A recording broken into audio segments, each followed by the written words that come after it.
meron 포기하고 싶은 Until the end of time 지금 난 간절히 원해 Na? Ikakat mo. Yung... Di ba kunyari, patay mo nga muna kasi. Bigla ko talaga ako. Okay. Bali, yung topic na napili namin for today is building self-confidence as a teen. So, I'm 70 years old and he is 23. Yan. So, counted pa rin yan as teenager ang base sa pagkakaalam ko or adult, young adult. Basta, at least siya, niya na yun, naranasan niya na yun. Tapos ako, andito pa ako sa, sa face na to. So, ako, tatanungin mo na kita. Ikaw ba, ano yung isang bagay na binavalue mo sa sarili mo? Sa sarili ko, binabalyo ko. Yung...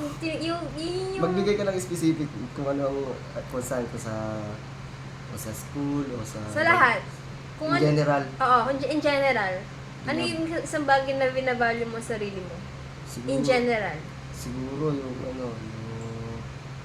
in general. Sa akin yung pagiging ano nga ba? Binabalyo ko sa sarili ko. Yung pagiging matyaga. Kasabay, yun. Patunayan lang naman kung gaano ako katyaga, di ba lang kwento ko naman sa'yo. Pero hindi po, Matyaga, tas siyempre, yung alam ko sa sarili ko na yung meron akong kakayanan, katulad yung sa kasi nabulag din talaga yung self-confidence ko nung natuto ako sa sports din. Yeah. Kasabay doon na, lumawak na siya doon. Nagsimula nang mabuild yung ibang confidence. Natuto ako sa mga bagay. Sa mga nakakasama ko lang din. Yeah. Masabi mo ba sarili mo na mataas confidence mo or sakto lang? Sa akin, hindi hanggang ngayon. Ang sa akin, sa hanggang ngayon, bababa. Sa tingin mo, ano pa ba yung mga kailangan mong improve? Siguro yung pakikipag-usap sa yung parang pakikipag-usap sa medyo mataas sa akin. Kumbaga, basta pagka ako may kausap ako medyo angat sa akin, parang tingin ko na agad nalilit ako ganun. Kaya minsan, hindi ako nakaka-imit ganun. Next, tanong pa. Ay, ako lang magkatanong dito? Tanongin mo ako. Ako lang, ikaw din, tanong ka rin sa akin, baliw. Tanongin mo ako ng tanongin. Hanggang sa makaisip ako nung pwede kong tanong. Ikaw ba, di ba sabi mo matyaga kang tao? Ano pa? Bukod sa pagiging matyaga, syempre, kasi papalit ka natin sa confidence. Yun sa skills ko, nabibuild ko yung yung self-confidence ko dahil sa skills. Kumbaga, syempre, pagka meron kang nalalaman na isang bagay, kumbaga, nagiging proud ka sa sarili mo kasi nga, yun yung, parang kumbaga, naipapakita mo sa ibang tao kung ano yung meron ka. Tapos, syempre, kumbaga na-share mo din yung mga alam mo, tulad dun sa kami nung nagawa kami dati sa furniture. Tapos meron akong mga kaibigan na gustong sumama sa akin sa trabaho na yun. Kumbaga, hindi ko siya pinagdagot. Kung ano lang din yung natutunan ko, sineshare ko lang. Ganun lang din. Give it. So, sa tingin mo, yun yung way mo na pag-build ng confidence mo? True skills. True skills na hindi lang ikaw yung nagkikinabang, pati sa mga ibang tao din. Siyempre, hindi ko rin naman matututunan niya kung wala din naman nagtuturo sa akin. Kumbaga, dun lang, hindi ako naging confident agad sa sarili ko na kaya ko yan.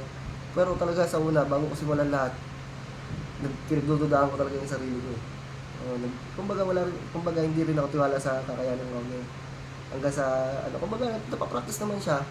Basta, mo lang siya. Bityaga ka lang, gano'n. Kaya nasabi ko lang hindi na matyaga. Kasi nagsimula naman lahat talaga na, Pero may iba talaga na nagsimula na may confidence na. Parang ako lang. Sana all. So, ayun. Tapos, syempre, ayun, isa pa, yung public speaking. Oo. Sobrang hirap ako doon nung napasok ako. Yung lalo na nung, dito na lang talaga medyo kumapal mukha ko nung grade 12. Kasi medyo may edad na ako, tapos Tapos kumbaga, nasimulan na agad na class president, syempre, ako yung magmamanage yung ano, kumbaga, hindi pwedeng ganito, mahiya ako. Kumbaga, hindi ko pwedeng ipakita yung personality ko na ano, kailangan kong baguhin. Kasi ako nga yung ano, yung kumbaga, ako yung nagmamanage nung room. Yun. Pero yung talagang kinahayang ko noon, lalo nung ano kami, ano ang tawag nun? Ano ang tawag dun sa ano, yung para siyang yung sauna, yung nagsona kami. Sa ano, sa presidential something sa yung sa harap ka. Nasa harap ka, tapos may ano. Yung mag-i-speech ka sa harap. Ay, speech yun. Kung paano magaling, ano yung isang president ka nun. Yun, doon, hirap na hirap ako nun. Ilang pinractice ko nga sa sarili ko yun, yung ano, kahit yung sa kwarto nga lang ako, tapos nakaharap ako sa video na yan. Oo, hirap na hirap ako nun. Yun ang pinakamahirap sa akin, yung public speech. Ako naman, di naman, ako kasi, ito yung hilig ko, kaya ako nag-use. Yun. Pero, ano ako, like parang, dun ako napapasok yun. Hindi naman sa walang hiya, pero, confident ako na kaya kong explain to, kaya kong ipakita yung ganito ganyan. Basta alam ko yung pinag-aralan ko. Yung problema lang nga sa akin, na ano ako, na nabubulol. Nag-stutter ako, nagtatang-tied ako. Yun yung problema sa akin. Yun yung isa sa mga insecurities ko kung sabihin nila. Like, kapag may kinakausap ako, minsan masyado mabilis sinasabi ko. Katulad yan kaya, nabubulol ako. Yung Dahan-dahan mo lang kasi. yan nga! Hindi ko alam paano nila nagagawa idahan-dahan. Like, Sige, ituloy mo ba? idahan-dahan. Kasi nga, mahirap. Like, ako minsan kasi kapag na-excite ako masyado, ganyan-ganyan. Kumbaga ako, lalo pag kinakabahan ako minsan, kahit alam ko na na-explain, nahirap ako mag-explain kasi nga nabubulol ako. Kaya ako nag-games kasi nga, yun lang ko enhance yun. Pero, the rest, wala naman problema eh. Yun lang talaga yung way ng pananalita ko. Pero, kasi depende din sa, ano yan, sa naranasan ko. Kasi, dati, nung napasok ako, kasi ako ang pinakamay edad din sa amin.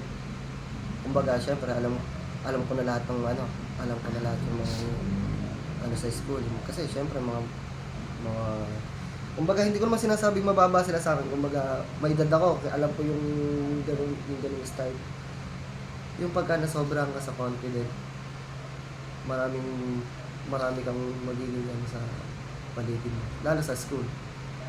School, sa akin, yung school talaga Bida-bida ka na sa kanila. Yung school talaga yun. Nasa school lahat ang pinakang toxic na tao. Kasi nandyan lahat ng klase ng tao, yung lahat ng klase ng tao, yung lahat ng tao. Bida-bida ka na nun kapag kapag nag-ano ka na, active ka, ganyan. Wala. Toxic mindset ng mga Pagka nasa Pilipino. ita mo yung namin, yung guys, kahit ano siya, yung kumbaga sobrang confident lang siya. Wala naman talaga siya totaling ginagawa.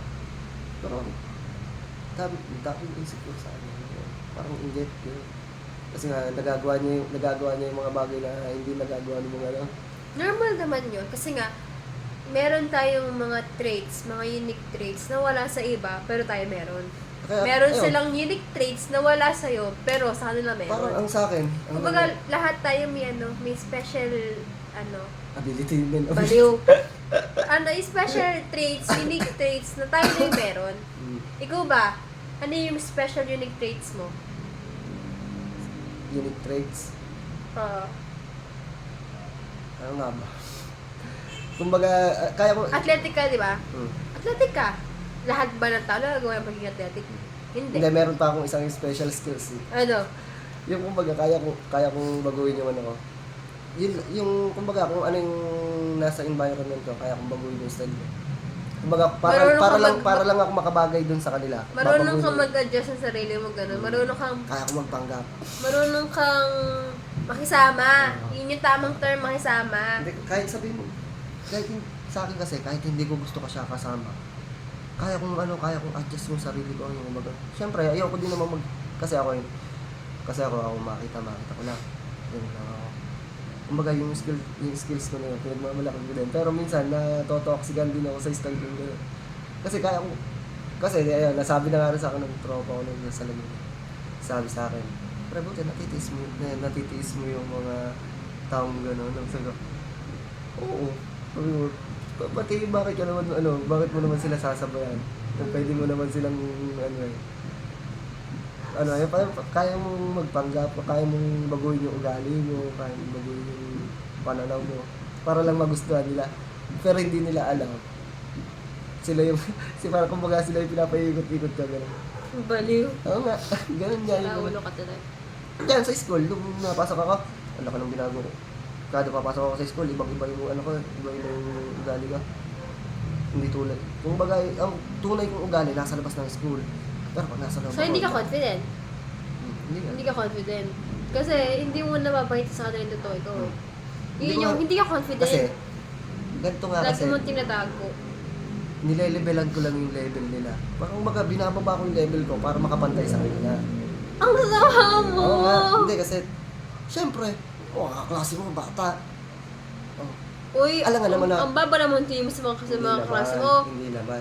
Sa akin, kasi, Kumbaga, kumbaga inisip mo kasi nga, mas matanda, kailangan mas maging Hindi, mature ka. hindi kasi, nakikita ko kasi yung dati yung mga ganong edad ko, nakikita ko na din sa mga klase ko yung dati kong style. Tapos, kumbaga, ayaw ko lang ipakita yung totoong Siyempre, hindi man sa lahat ng bakay, kailangan pakita sa lahat. So, Ako kasi sobra lang ako malihim. Kumbaga, hindi ako nag-ano. so, ikaw mismo, ikaw Emil, ano yung sa mga tips na pwede mong ibigay para makabuo ka ng confidence or makapag-build ka ng confidence mo as a teenager na ikaw mismo naranasan mo na nung kaedad mo? Ulit. Ikaw mismo, Oh. ikaw, ano yung mabibigay mong advice or mga tips na sa pag-build mo ng confidence na sinubukan mo na dati nung kaedad mo ko? Hindi ko naman pwede masabi na tiwala ka lang sa sarili mo. Kasi Pwede naman yun.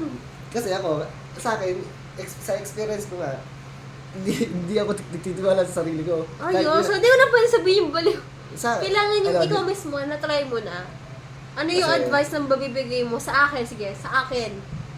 As a teenager naman, as ano May naman. confidence ka nga kung wala eh. Hindi, ang ano ko na lang kasi, ang mapapayo ko, hindi ko siya mabibigay as a tips eh. Kumbaga, Ano? mabibigay ko siya as a Payo? experience ng tao yun.